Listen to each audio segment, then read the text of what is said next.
After conquest and collapse, Jamaica entered a long and often overlooked chapter of its history. From 1509, when Spain formally established control of the island, until the mid-1600s, Jamaica remained a Spanish colony in name, but only loosely governed in practice.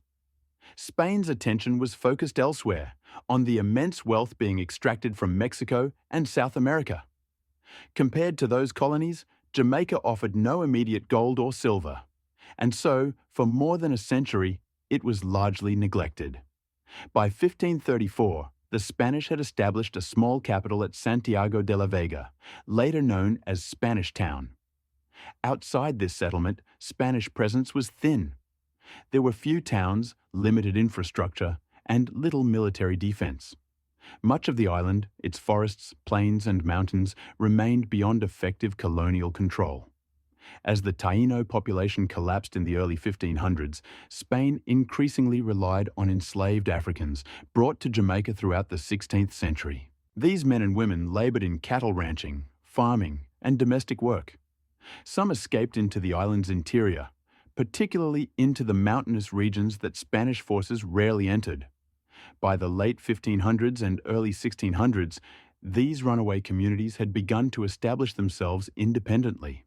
Though unnamed at the time, they would later be known as the Maroons, a presence that would profoundly shape Jamaica's future.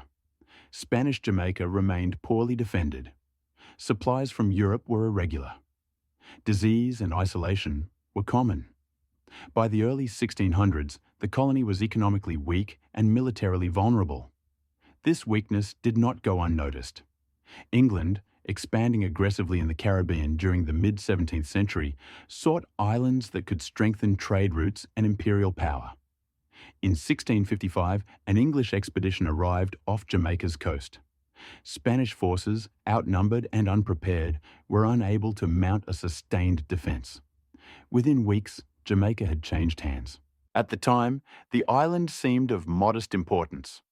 But under British rule, beginning in 1655, Jamaica would be transformed, rapidly and violently, into something new.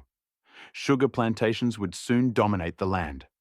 Enslavement would expand on an unprecedented scale.